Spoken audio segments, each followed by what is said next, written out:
میرے رسول پاک علیہ کے صحابہ کے قریب دنیا داری آ سکی نہیں آئی۔ حضرت ابو بکر صدیق نے پانی مانگا تو لوگوں نے دودھ دیا، فرمایا پیچھے کرو، ابو بکر نے نعمتیں چھوڑ دیے۔ اب ابو بکر وہ والا کام کرتا ہے جو رسول پاک نے کیا ہے، فرمایا نہ دودھ شاید پیش نہ کرو، جو مانگتا ہوں بس وہ دو۔ حضرت ابو بکر صدیق نے بڑے مالدار تھے، حضرت عمر فاروق رضی اللہ تعالیٰ عنہ کے پاس صحابہ کرام جمع ہو کے آئے، کون سا ایسا شخص ہے جس کی تنخواہ میں اضافہ ہو جائے؟ تو لوگ کہتے ہیں نہیں نہیں مجھے نہیں چاہیے، پر ہم نے وہ لوگ دیکھے ہیں، حاجی صادق صاحب کو مسجد والوں نے کہا 1000 روپیہ تنخواہ بڑھانی ہے، تو حاجی صاحب کہنے لگے میرا بڑا سونا گزارا ہوتا ہے، میں نے نہیں بڑھے نے۔ حضرت سیدنا عمر فاروق رضی اللہ عنہ صحابہ کٹھے ہو کے گئے، کہنے لگے عمر حضور کے زمانے میں بظاہر غربت رہی، جناب صدیق اکبر کے زمانے میں غربت، اب تو بڑی ریل پیل ہے، بحرین سے لاکھوں کا مال آتا ہے، آپ کو بڑے بڑے سفیر ملنے آتے ہیں، پر آپ وہی پرانا کرتا اور وہی تامت جو کئی جگہ سے سی آپ نے کئی جگہ سے پھٹی۔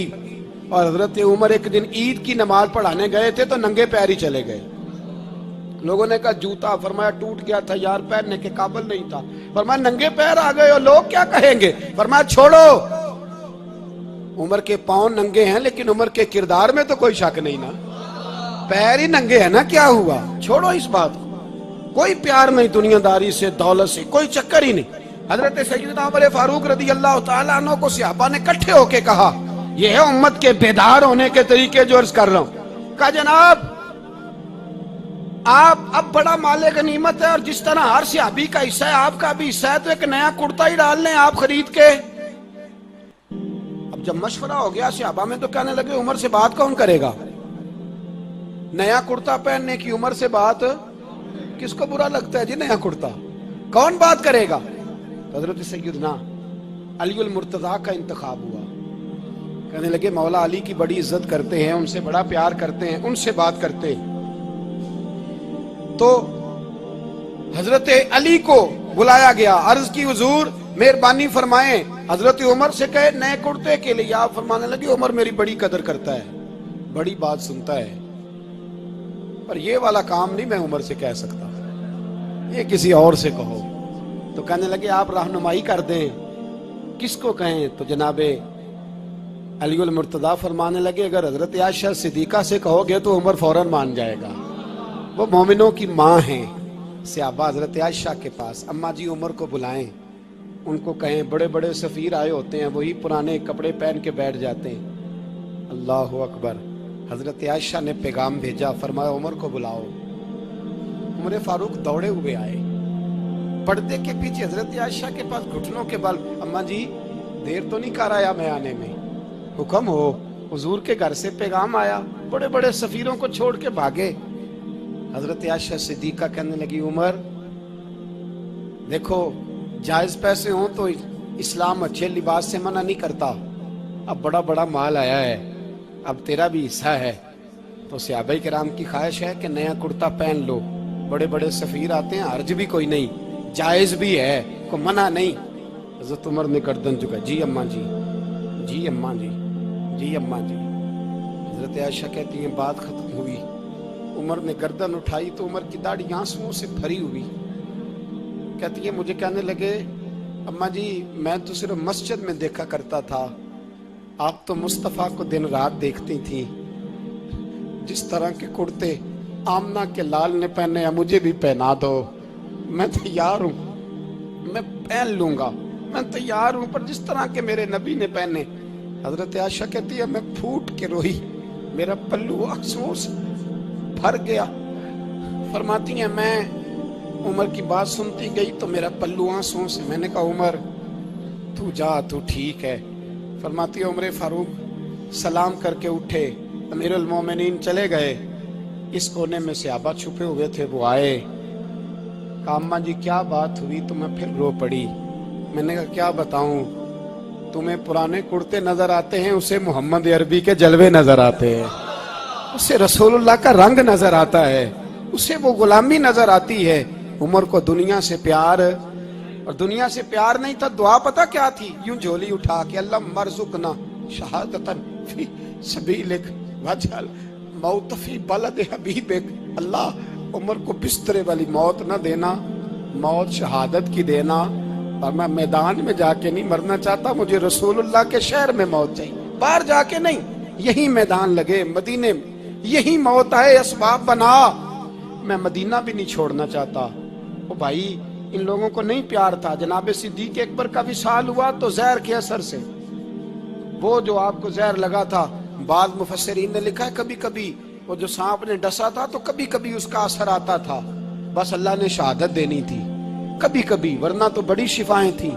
حضرت عمر شہید، حضرت عثمان، جناب علی، امام حسن، امام حسین، علی اکبر، علی اصغر، حضرت عباس، حضرت سعد بن معاذ، حضرت امیر حمزہ، مصعب بن عمیر، میرے محبوب نے تو لسٹ بنائی شہیدوں کی، لسٹ بنائی شہیدوں کی، شہادت سے پیار کیا رسول اللہ صلی اللہ علیہ وسلم کے غلاموں نے، پیار کیا شہادت سے، اسی لیے تو کافر اٹھ نہیں سکا کہ شہادت سے حضرت سعد بن معاذ رضی اللہ تعالیٰ عنہ کو زخم لگ گیا، جنگ سے زندہ آ گئے لیکن زخم ہے، رو کے کہنے لگے محبوبہ سارے شہید ہو گئے، میں ایسے ہی رہ گیا۔ حضور نے فرمایا نہیں، رب تجھے بھی شہادت کی موت ہی عطا فرمائے گا، اسی زخم میں پردہ ہو گیا۔